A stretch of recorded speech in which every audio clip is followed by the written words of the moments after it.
Hola, ¿qué tal? ¿Cómo están ustedes? Me presento, mi nombre es Andrés Velasco, soy chileno, economista, residente en la ciudad de Londres, en el Reino Unido. Les cuento algo de mi vida, de quién soy. Soy un bicho algo raro. Ustedes probablemente conocen muchos académicos que se dedican a la biblioteca y a escribir libros, conocen políticos que se dedican a la política y a la vida pública. Yo he sido un bicho raro en el sentido de que he compartido esas dos pasiones. Soy economista, doctorado en la Universidad de Columbia, fui profesor en la Universidad de Nueva York, fui profesor en la Universidad de Harvard y por estos días soy profesor en el London School of Economics y decano de la Escuela de Políticas Públicas del London School of Economics. Pero al mismo tiempo, mi otra pasión ha sido el servicio público. Tuve el privilegio de trabajar en lo que en Chile se llama el Ministerio de Hacienda, en México sería la Secretaría de Hacienda, en los primeros días de la nueva democracia chilena, hace ya mucho tiempo, por allá por el año 90, cuando estaba yo recién terminando el doctorado, y tuve el tremendo privilegio de ser ministro de Hacienda de mi país en el primer gobierno de la presidenta Michelle Bachelet entre marzo del año 2006 y marzo del año 2010. Y en esa época, y de ahí vienen todas las canas que tengo en la cabeza, me tocó vivir, por supuesto, la gran crisis financiera internacional que tocó a todo el mundo. Chile no fue la excepción, México tampoco lo fue, pero creo que salimos razonablemente bien librados de esa crisis, en buena parte porque habíamos hecho las tareas, teníamos la casa en orden y por lo tanto pudimos enfrentar esa situación muy difícil con la casa ordenada, los bancos bien regulados, pocas deudas y por lo tanto la crisis que en otros países tardó años en recuperarse, en Chile solo afectó al bolsillo de la gente por un par de trimestres y ya poco más tarde la economía chilena volvía a crecer. De esa breve biografía ustedes se darán cuenta que mi pasión es el servicio público, pero se puede servir al público, al país propio, desde más de una ubicación, desde más de una trinchera. Trabajar en un ministerio, trabajar en el gobierno, servicio público, pero también dedicarse a las ideas, a estudiar los problemas de un país, de una región y, y tratar de solucionarlos también constituye servicio público. Y esa es mi gran pasión y ese ha sido el hilo conductor que ha unido a las distintas cosas que he hecho durante mi vida. Soy también un bicho un poco raro porque he vivido en más de un lugar. Nací en Santiago de Chile, pero mi padre durante mi niñez fue diplomático, así es que de chico viví en varias partes del norte de África, de Europa, pero también volví a Chile, pasé mis años formativos de adolescente en Chile hasta que la dictadura del general Augusto Pinochet expulsó a mi familia de Chile cuando yo tenía 16 años recién cumplidos, así es que el fin de mi educación secundaria, la universidad, el pregrado, el posgrado, el doctorado, los hice en Estados Unidos.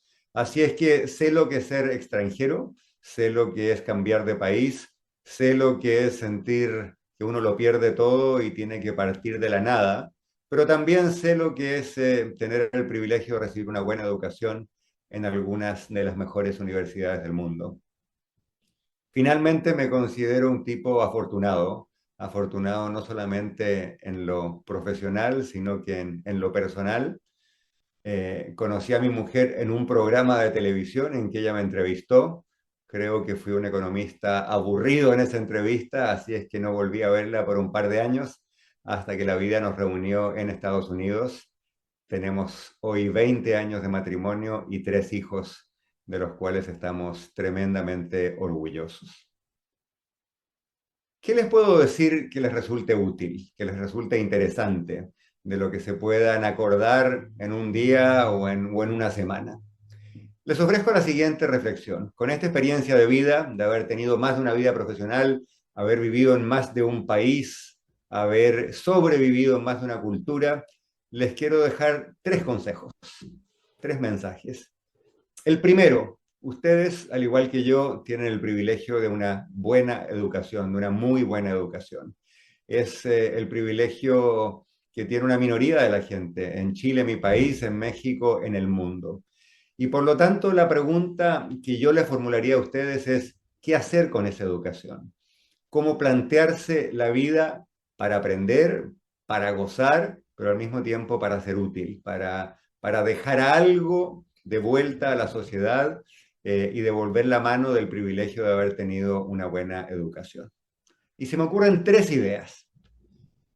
La primera idea es decirles que traten siempre de hacer algo nuevo, que no se sienten en el mismo lugar, o como está de moda decir hoy día en el mundo de los negocios, que traten de salir de su zona de confort.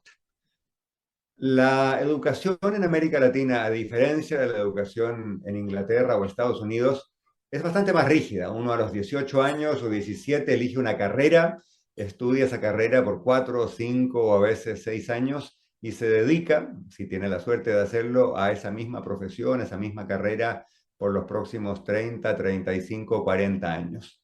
Eso está muy bien, pero el mundo ya no es ese mundo de antaño en que uno salía de la universidad, trabajaba en una carrera, entraba a trabajar en una empresa y se quedaba por ahí por décadas. A mi jefa, la rectora del London School of Economics, le gusta contar, le he escuchado la anécdota, que si ustedes se meten a LinkedIn, el currículum promedio que está hoy día de la gente que busca trabajo tiene 8 empleos previos. Es decir, el mundo de los empleos permanentes desapareció, el mundo del cambio, la novedad y la experimentación es el mundo de hoy. Aquí va entonces mi primer consejo, no se queden siempre en el mismo lugar. No hagan siempre aquello estrecho, convencional para lo que estudiaron. Intenten algo distinto. Tomen un curso en una disciplina que nunca estudiaron antes. Si trabajan en una empresa, cámbiense de empresa. Si trabajan en un rubro, cámbiense de rubro. Estiren sus talentos, que no me cabe ninguna duda, son múltiples, son variados. Mi segundo consejo es que en lo posible, yo sé que no todos lo podemos hacerlo, que no está al alcance de todos, pero si pueden, salgan de su país. Yo soy por estos días, como les contaba, decano de una escuela de gobierno en Londres y tengo el gusto de tener 350 alumnos de maestría, de posgrado, de 47 países distintos. Aproximadamente el 25% es de América del Norte, el 25% es de América Latina, América Central, América del Sur, y el resto es de los grandes países asiáticos, India, Pakistán, China, pero también de 40 y pico países más, incluyendo países grandes y países pequeños de África, de Asia, de Oceanía, en fin. Y cuando me tomo una cerveza con mis alumnos, en alguna ocasión social y les pregunto qué es lo mejor de haber estudiado en el London School of Economics, no me dicen, porque son muy honestos, su clase profesor o la clase de la otra profesora, me dicen es la experiencia de estar en una sala de clases con personas de culturas distintas, de religiones distintas, de sistemas políticos distintos, y aprender a tolerar, pero también aprender a apreciar, a darse cuenta que todos somos muy distintos, pero que también somos parecidos. Y la experiencia de vivir fuera del país propio, de trabajar fuera del país propio, de aprender los estándares de desempeño profesional de otra sociedad y otra cultura, es valiosísimo. Y por lo tanto, el que tenga la oportunidad de hacerla, sería un desperdicio no tomar esa oportunidad. Y el tercer consejo que les quiero dar es el opuesto al segundo. Regresen a casa. Yo viví muchos años fuera de Chile por las distintas circunstancias que les contaba, pero en 3 ocasiones he vuelto a mi país.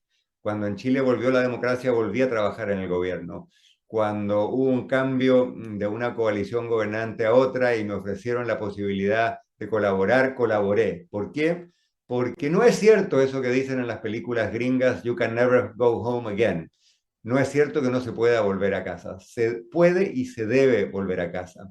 Porque a fin de cuentas, si ustedes tienen el privilegio de una educación de calidad, si tienen el privilegio de un título universitario, más aún si tienen el privilegio de una experiencia profesional más allá de sus fronteras, Entonces, el aporte principal que pueden hacer más temprano que tarde es en casa. Y por lo tanto, la invitación que les hago es a no olvidarse de eso, a pensar que mexicanos, chilenos, latinoamericanos, venimos todos de países que no somos tan pobres como antes, pero que seguimos siendo pobres, que no somos tan desiguales como antes, pero seguimos siendo desiguales y que por lo tanto nuestro aporte es especialmente valioso y espero especialmente valorado en casa.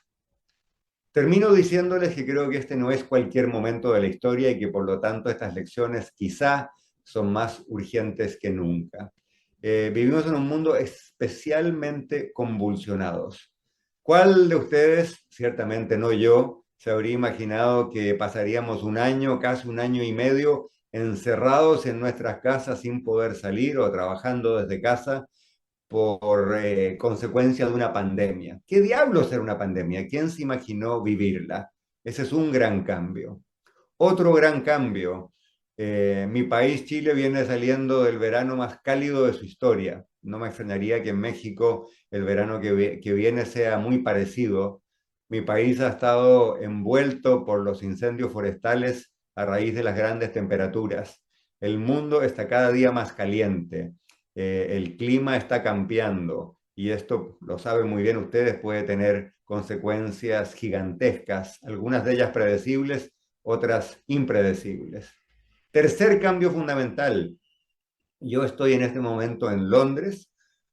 Gran Bretaña ya no es parte de la comunidad o de la Unión Europea, pero sí es parte de Europa. Y a 2 horas de aquí, más o menos a la misma distancia entre la Ciudad de México y, no sé, el norte de México, un poco más allá, quizá al sur de Estados Unidos, hay una guerra. Por primera vez desde 1945 hay una guerra convencional con tanques y misiles en el continente europeo. Y por lo tanto, la cuadra donde yo vivo en Londres tiene 2 casas con banderas ucranianas porque ahí residen exiliados ucranianos, gente que lo perdió todo, que un misil le destruyó su casa, que tuvieron que salir de su país y que han sido acogidos aquí en Inglaterra. Por lo tanto, la incertidumbre geopolítica es mayor que nunca. Y finalmente creo que en todo el mundo, ciertamente en partes de América Latina, ciertamente en muchos otros países del mundo, la democracia está bajo asedio.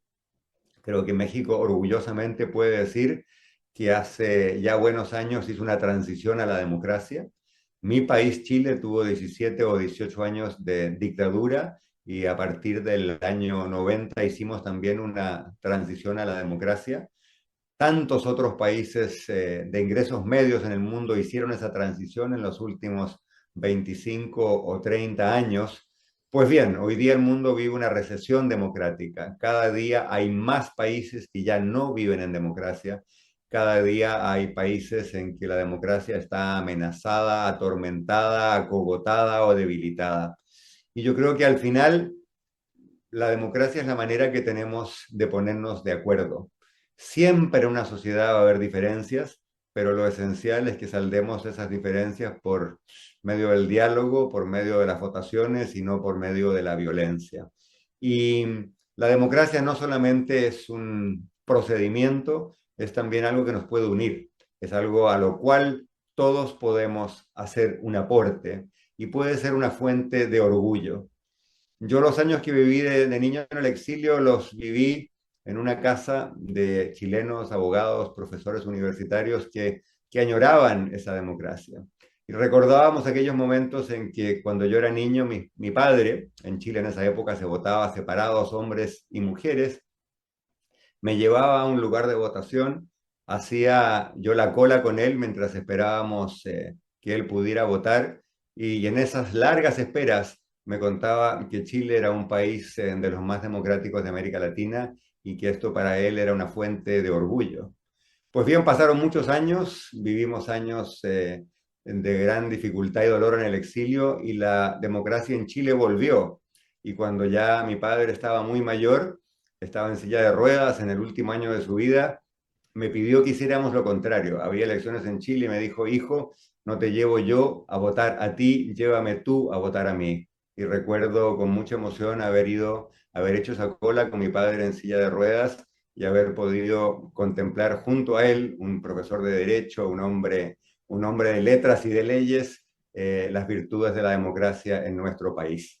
Creo que es eso lo que hoy día en América Latina tenemos que defender, es de la democracia, de la libertad, aquello de lo que tenemos que enorgullecernos. Y personas como ustedes y como yo, que hemos tenido el privilegio de una buena educación, tenemos la doble obligación, pero también la doble oportunidad de colaborar a preservar la democracia, a fortalecer las instituciones de nuestros países y hacer de nuestras naciones lugares en que la gente pueda vivir y pueda vivir feliz y en paz, así como yo me sentía feliz y en paz yendo con mi padre ese día a votar. Ahí los dejo y les agradezco una vez más la oportunidad de conversar con ustedes. Muy buenas.